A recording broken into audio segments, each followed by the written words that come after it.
My sister's engagement dinner was supposed to be a celebration, her perfect night, her perfect moment, her perfect stage. But for me, it became the night everything changed. The restaurant shimmered under chandelier light, every table draped in crisp linens, every laugh polished, every smile rehearsed. The kind of place rich families used as a backdrop for their curated happiness. Jessica loved it. She thrived under golden lighting, basked in gazes, lived for attention like a flower that bloomed only when people watched. I walked in quietly, clutching a small gift bag, a handcrafted photo frame, something meaningful, something personal.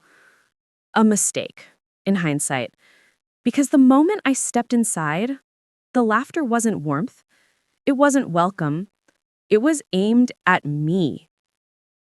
Jessica raised her champagne glass toward me with a saccharine grin. There she is, my sister Ava, the queen of filing cabinets. She just pushes papers downtown. Her friends giggled. My mother sighed dramatically. My father adjusted his tie with that familiar disappointment. Heat crawled up my neck, but I didn't speak. Silence had always been my shield, the only one they left me. I took my seat at the long dining table, swallowed the burn in my chest, and told myself what I'd told myself for years. Endure, breathe, survive. Little did they know. Before dessert arrived, the universe would shift. Their little stage would collapse, and for the first time in my life, they would see me. Let me rewind. I'm Ava Hart, 32 years old. To my family, I was the practical one, the boring daughter, the one who didn't sparkle, didn't shine, didn't demand attention. My father, a respected surgeon, always walked into rooms expecting applause. My mother, who ran a small art gallery, carried her pearls like armor. Jessica, younger by 4 years, was their golden child. She arrived in the world glowing. She stayed glowing.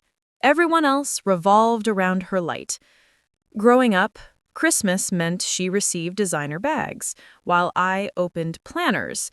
Birthdays meant she blew candles while I cleared plates. Family dinners meant she held court while I sat quietly on the edge, unseen, unheard, unimportant. But what they failed to understand was simple.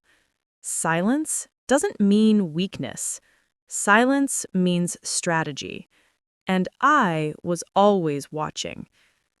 The 3 months leading up to her engagement dinner were a slow boil of insults, dismissals, and small betrayals that sharpened something inside me, something I didn't yet have the courage to acknowledge. One morning, Jessica took my car without asking. She returned it late, half destroyed, iced coffee in hand, saying, "It's just a Toyota, Ava, not like you're impressing anyone." 30 minutes later, I walked into a boardroom and closed a $1 million deal.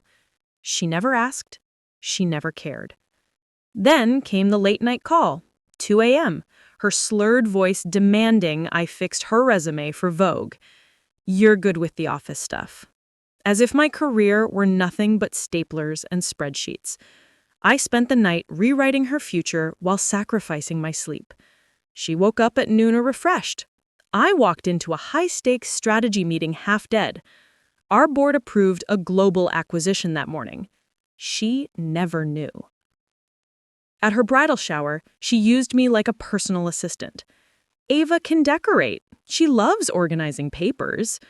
More laughter, more pointed stares. I approved international wire transfers while arranging her centerpieces. She opened diamond earrings. I held garbage bags. Just days before the engagement dinner, she borrowed my new black dress, ruined it with a wine stain, and shrugged. "You wouldn't have worn it anyway."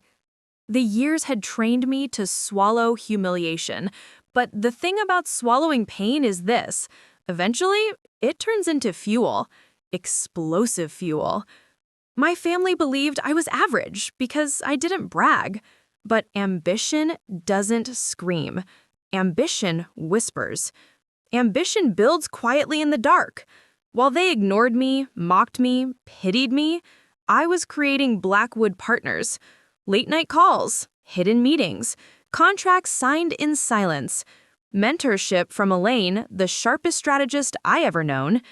Every insult became a layer of steel. Every humiliation became a motivator. Every dismissal became a plan. I had spent years building an empire in shadows, and I kept it hidden not out of fear, but out of strategy. Let them underestimate me. Let them laugh. Let them shove me into corners.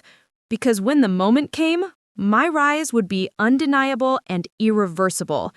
The night of the engagement dinner, as I zipped into my navy blue dress, Elaine's voice echoed in my mind. Power doesn't need to announce itself, Ava. It arrives. And tonight, it was arriving. The restaurant glowed with gold light as Jessica flounced from guest to guest, her fiancé Thomas in tow. When I entered, she gave me that familiar, condescending grin. Ava, just sit anywhere. You're not really part of the program tonight. Of course not. I never had been. During appetizers, Thomas leaned toward me. So, what do you do exactly? He asked kindly. Before I could speak, Jessica cut in, laughing. She's basically an admin assistant, paperwork and coffee runs. My parents chuckled. I smiled politely. Thomas's father, who sat at the other end of the table, narrowed his eyes. A spark of recognition flickered. "Where is your office, Ava?" he asked. "Park Avenue," I replied. Jessica rolled her eyes. She means the admin floors. But Thomas's father didn't look convinced. "What building?" he pressed. 750. That froze him. Everyone at that table knew who occupied 750. Not secretaries, not receptionists, not paper pushers. Power lived in that building. Jessica kept laughing, brushing it off, trying to drown out the cracks forming beneath her. Then my phone buzzed. A message from Elaine. "Terms approved. Announcement Monday. Congratulations, Ava." My heartbeat steadied. This was the moment. During dessert, Thomas's father leaned forward. "So, Ava, you work with Blackwood Partners?" I met his gaze. "No," I said softly. "I own Blackwood Partners." Silence. Falling glass. A gasp. A dropped fork.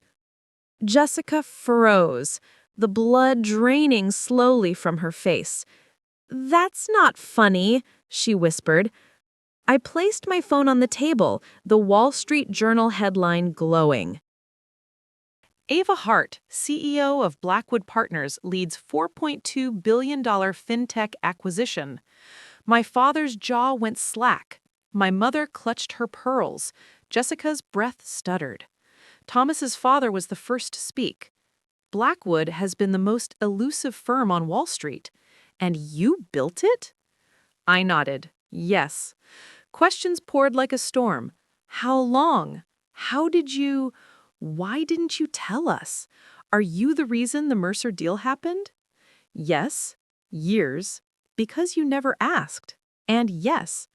The room tilted. Power rearranged itself. For the first time, they were looking up at me, not down. Outside, waiting for valet, Jessica grabbed my arm. "Why didn't you tell us?" she hissed. I met her eyes, unblinking. "You never wanted to know," I said quietly. "You were busy telling everyone who you thought I was." Her mascara smudged, her voice cracked. "But we're sisters." "Yes," I whispered. "And that should have been enough for you to see me." My car pulled up, not the Toyota she once mocked, but my black Mercedes. She blinked rapidly. "Can you at least be in the wedding party? Please? I need you to—" "I have a board meeting in Tokyo that week," I said. Some admin work I can't miss. I got into the car. The door closed. She watched me leave. Small, shaken, eclipsed. Home felt different that night. Quiet wasn't empty anymore. It was victorious. My phone buzzed nonstop. Investors, executives, press. And then, my family. My father, "We should talk." My mother, "Proud of you, sweetheart." Proud? Now? This family spent years telling me I wasn't enough, that I was ordinary, that Jessica was the star. But now? Now the world saw me, and they suddenly wanted to claim me? Respect given late is not respect. It is fear pretending to be love, and I wasn't hungry for it anymore. Jessica's engagement lost its shine. Her friends whispered. Her in-laws questioned her self-absorption. And suddenly, the golden child wasn't golden anymore. I didn't rub it in. I didn't celebrate her fall. I simply stepped into the space I had built with blood and silence. Success doesn't need revenge. Success is the revenge. If you've ever been dismissed, if you've ever been underestimated, if your family ever made you feel small, Remember this. Their version of you is not your destiny. Build quietly. Rise loudly. Let the truth speak for you. And if Ava's story hit you hard, if you've lived any part of this,